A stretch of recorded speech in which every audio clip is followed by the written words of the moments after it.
Hello everyone, welcome back to K Guru channel bye निर्मल गुप्ता। प्यारे बच्चों, आज हम कक्षा 9th की कार्यपत्रक नंबर 44 सॉल्व करेंगे। हमारा विषय है हिंदी और हिंदी में हम कविता पढ़ेंगे बच्चे काम पर जा रहे हैं।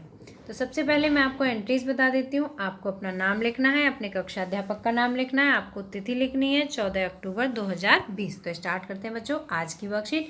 और आज की वर्कशीट में आप कविता बच्चे काम पर जा रहे हैं का भाग 2 पढ़ेंगे। बच्चों, आप पिछली वर्कशीट में भाग 1 पढ़ चुके हैं। इस कविता के कवि हैं श्री राजेश जोशी जी। बच्चों, मुझे उम्मीद है कि आपको कविता और कवि का नाम अच्छी तरह से याद होगा। पिछले कार्यपत्रक संख्या 41 में हमने जाना कि कवि राजेश जोशी जी बाल मजदूरों को सुबह भीषण ठंड एवं कोहरे के बीच अपने अपने काम पर जाते देखते हैं, जिससे उनके मन में कई तरह के सवाल उठने लगते हैं। उनको यह समझ नहीं आ रहा है कि क्यों ये बच्चे अपना मन मारकर इतनी सुबह सुबह ठंड में काम पर जाने के लिए विवश हैं। बट ये जो कवि हैं, आप यहाँ पे चित्र के माध्यम से देख सकते हैं, ये राजेश जोशी कवि हैं और ये बहुत परेशान हैं। इनके मन में बार बार यही प्रश्न उठ रहे हैं कि ये जो बच्चे हैं ये अपना मन मारकर इतनी सुबह सुबह कड़ाके की ठंड में काम पर क्यों जा रहे हैं। अब बच्चों, यहाँ पर कविता दी हुई है और कविता की व्याख्या भी दी हुई है, तो ध्यान से पढ़ेंगे आप। बच्चे काम पर जा रहे हैं, ये कविता का शीर्षक है। क्या अंतरिक्ष में गिर गई हैं सारी गेंदें, क्या दीमकों ने खा लिया है सारी रंग बिरंगी किताबों को, क्या काले पहाड़ के नीचे दब गए हैं सारे खिलौने, क्या किसी भूकंप में ढह गई हैं सारे मदरसों की इमारतें, क्या सारे मैदान सारे बगीचे और घरों के आंगन खत्म हो गए हैं एकाएक। तो बच्चों, ये जो कविता है, इस कविता में कवि सोच रहे हैं, कवि अपने मन की भावनाओं को व्यक्त कर रहे हैं कि क्या अंतरिक्ष में गिर गई हैं सारी गेंदें, मतलब कि जो सारी गेंदें हैं क्या वो समाप्त हो गई हैं, क्या वो अंतरिक्ष मतलब आकाश में चली गई हैं, क्या दीमकों ने खा लिया है सारी रंग बिरंगी किताबों को, क्या सारी किताबों को दीमकों ने खा लिया है। दीमक बच्चों एक कीड़ा होता है, बहुत छोटा होता है और वो जिस चीज़ में लगते हैं दीमक, उस चीज़ को पूरी तरह से समाप्त कर देते हैं। जैसे आपने देखा होगा दीमक किताबों में भी लग जाती है, दीमक दरवाजे खिड़की या बेड में कहीं भी लग जाए तो उस चीज़ को पूरी तरह से समाप्त कर देती है। तो वही विचार कवि का है कि क्या ये दीमक सभी किताबों को खा गई है। जो रंग बिरंगी किताबें जो बच्चों को मन भावनी लगती हैं, क्या उन सभी किताबों को दीमकों ने खा लिया है। क्या काले पहाड़ के नीचे दब गए हैं सारे खिलौने।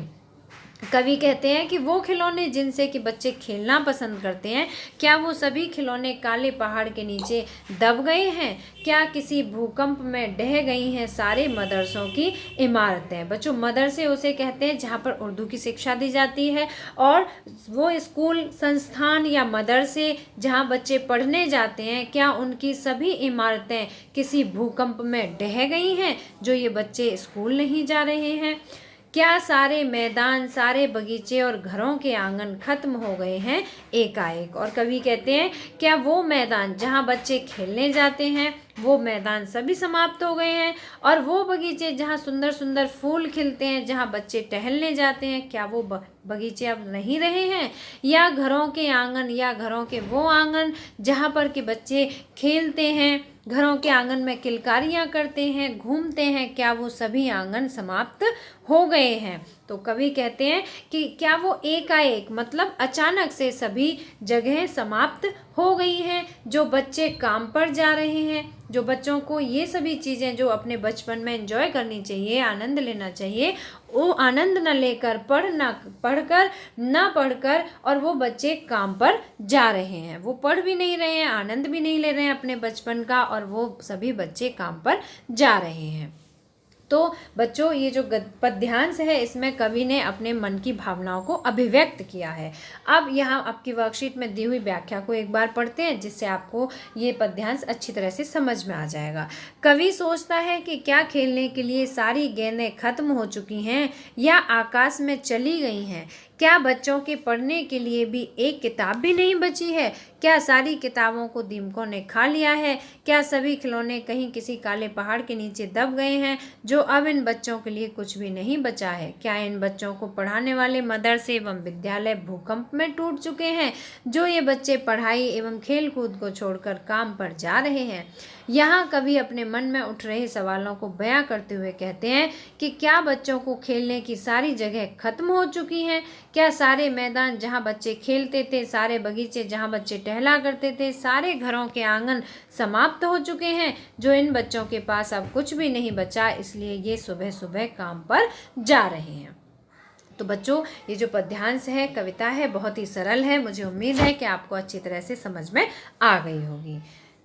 अब बच्चों, वर्कशीट में जो आज की पद्यांश है उस पर आधारित यहाँ पर 4 प्रश्न पूछे गए हैं। पहला प्रश्न पढ़ते हैं और फिर उसका लिखित रूप में आंसर दिखाऊंगी। तो पहला प्रश्न है बच्चों, कविता की पंक्तियों में बच्चों के लिए क्या क्या काम समाप्त हो गया है? तो पहले प्रश्न का आंसर है बच्चों, कविता की पंक्तियों में बच्चों के लिए गेंदें, किताबें, खिलौने, विद्यालय, मैदान, बगीचे तथा घर के आंगन अचानक समाप्त हो गए हैं। ठीक है बच्चों, अब पढ़ते हैं प्रश्न नंबर 2। अभी आपने वर्कशीट में बहुत अच्छी तरह से समझा था कि क्या क्या चीज़ें समाप्त हो गई हैं। प्रश्न नंबर 2 पढ़ते हैं, आपके विचार में क्या सभी बच्चों को खेल कूद और शिक्षा के समान अवसर प्राप्त हैं? हैं तो कैसे, और नहीं हैं तो क्यों नहीं है, कैसे हैं? तो आपको आंसर लिखना है। प्रश्न नंबर 2 का उत्तर है नहीं, सभी बच्चों को खेल कूद व शिक्षा के समान अवसर प्राप्त नहीं है। बहुत सारे बच्चे आर्थिक तंगी के कारण पढ़ नहीं पाते हैं। कैसे का आंसर है? बहुत सारे बच्चे आर्थिक तंगी के कारण पढ़ नहीं पाते हैं तथा बचपन में ही बड़े व्यक्तियों के समान कार्य करने लग जाते हैं। तो ये है आपके प्रश्न नंबर 2 का आंसर।